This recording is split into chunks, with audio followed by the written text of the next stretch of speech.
SoundCartel.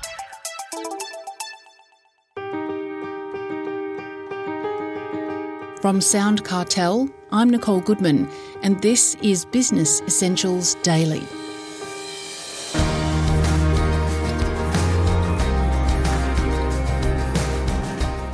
You may associate cybersecurity with protection, but it can also be a driver of business growth. Managing Director of Cyber Matters, Saaim Khan, explains how trust is now a major differentiator in a competitive market, with businesses increasingly required to meet strict security standards to win contracts and retain customers. Saaim outlines his philosophy and how to build trust in your business to Jeff Waters. In a market that has technologically leveled the playing field, how do you differentiate what you offer with your competitors? And it's becoming very difficult to differentiate on price, differentiate on user experience, differentiate on the depth of offering, if you will. So we're kind of left to go back to something more intrinsic, or rather something more real or more human, and that is trust. The reason why we transact with others goes back to emotional decision making, which is you want to like the person that you do business with. It's only so much that you can like them for their personality or their sunny disposition. It's also in a B2B or a business to business relationship, it's about, can you trust the company that you are about to purchase a product or service from? And how do you establish trust? And cybersecurity is there front and center, acting as an enabler at building and scaling those trustworthiness in relationship dynamics. So that is the philosophical answer, if you will. I'm assuming that when you're talking about growth, you're saying that companies that are more trustworthy these days or are perceived as being more trustworthy are more likely to grow. Is that what you're getting at? 100%. Because the one thing that has been a consistent uptick in terms of trend has been the number of incidents reported of data breaches, cybersecurity breaches, data theft, unauthorized access, and so on. You can take a look at any publication, whether digital or print or audio or video, and the topic is trending upwards over the last 5 years. Organizations are now including the requirements around cybersecurity as part of their procurement process, or even so as a pre-qualification to procurement, which is why there has been a huge surge in the amount of certifications around cybersecurity or accreditations around cybersecurity also increasing. There are certain buzzwords you might have heard, such as ISO 27001, or in the American context, SOC 2. And these are certificates that companies that are tendering out for services required or products required are now demanding that you have. Let me simplify this in a bit more layman's language. Cybersecurity is now becoming one of the key drivers for companies to either grow their revenue, protect their revenue, i.e., reduce churn and maintain their renewals, and at the same time establish their brand as a differentiator. I'll start with an example of the third. And I know that this is currently in the news as well in light of certain changes that have been happening in the UK, for example, with relation to Apple. But Apple really kind of put trust up front when it started marketing the iPhone, not because it had a prettier camera or a prettier body, but because it built privacy into the platform and into the operating system. So the tagline was something to the effect of privacy built in, or privacy, that's Apple, or something to that effect. So the marketing message stopped becoming about the bigger camera, the faster operating system, or the faster processor, or the apps, or those functionalities. It became more about, you can trust this technology, and you can trust the company that makes this technology. Are there any studies or any actual quantifiable measurement of this? Sure. With respect to the iPhone itself, there have been a couple of studies, and I can find some more details, but there has been a direct correlation with the number of iPhones sold after that particular campaign versus campaigns that were previously run and were pushing other things. So, campaigns that relied on privacy as the marketing message saw an uptick in the purchase of iPhones. The trustworthiness of the platform is tied into one of these as a core tenet. For example, if you take a look at Reddit and you take a look at the dissatisfaction or the complaints that people have about Apple, they are almost always to do with price. They are never to do with this technology being inherently not secure, inherently not trustworthy. It's always about Apple knows it's got a great product and Apple's going to be charging me an arm and a leg. That's the narrative. And that's an okay narrative because people are associating it with premium. They're associating it with high quality, or they're associating it with a high brand value or a brand tax, for lack of a better expression. So those are the factors that you see on Reddit when it comes down to getting some true user feedback.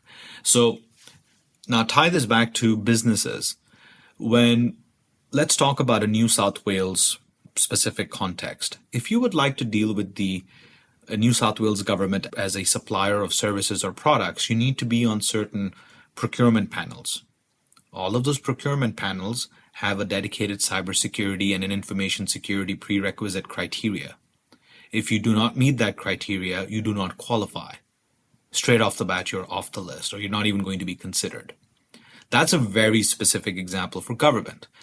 When you look in private business, organizations are now having to complete an extraordinary amount of questionnaires and due diligence exercises just in order to renew their contracts with their clients. It has got nothing to do with whether they're dealing with a particular size of client or they're dealing with a particular industry. It is becoming a prevalent practice across the board. So you have to have something in place to be able to quantify your practices.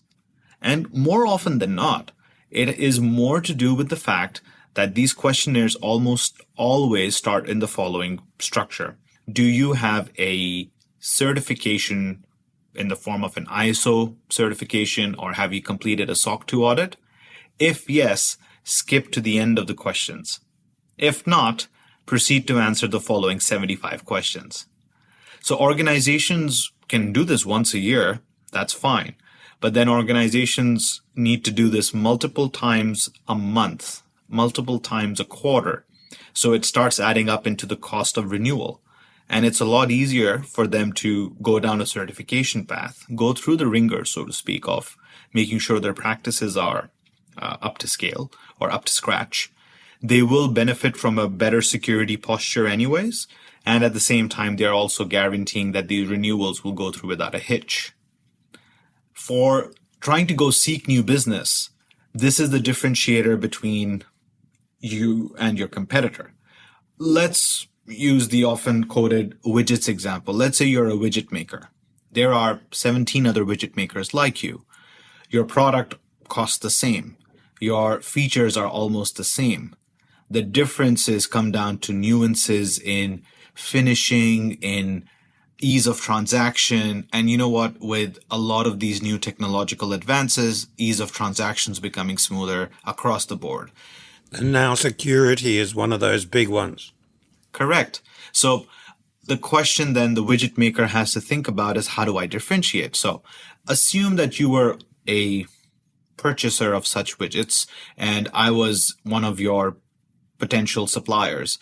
And my proposition to you, Jeff, was not only do we provide a market-leading widget, we know that you'll be transacting with us in the volumes of hundreds of thousands of dollars a year.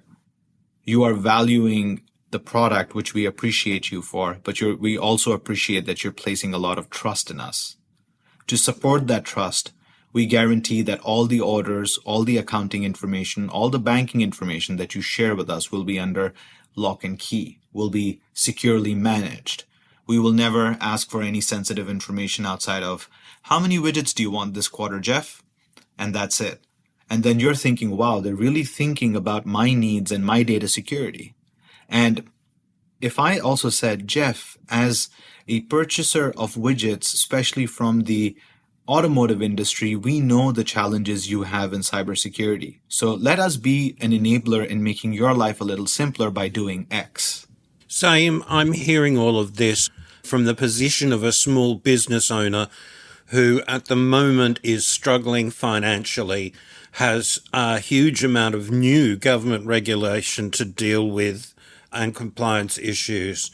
And this just seems like, for many, it could be insurmountable. Is there an easy way of doing this? There is. And there are actually multiple ways to do this. A large part of what I do every day is work with small businesses in finding out which one of those ways is the most easiest for them or the shortest path for them. For example, most organizations are using Microsoft 365 for their emails and their infrastructure, or they're using Google Workspaces for their email and infrastructure. There are inherent settings available even on the base plans of these services that you can enable to be more secure. One of the things that a lot of people don't do is enable multi-factor authentication or a two-step verification. So making sure that you enter a token or a number sequence when you're logging in, for example.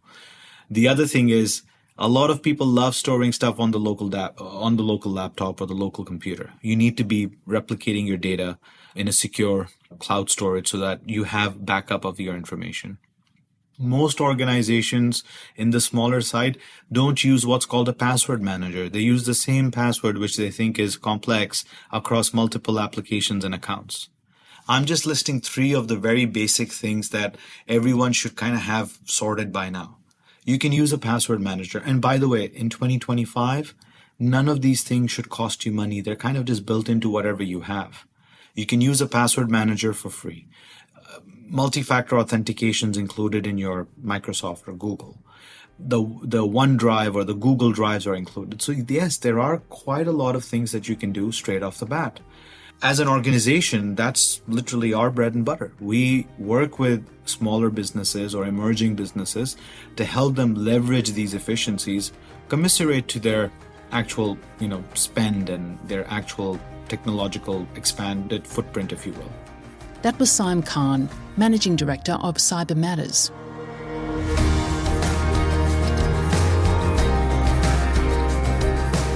Business Essentials Daily is a SoundCartel podcast. Producers are Nick Schildberger, Jeff Waters and myself. Technical production by Pete Letts. I'm Nicole Goodman. Thanks for listening. We'll bring you more Be Daily next week.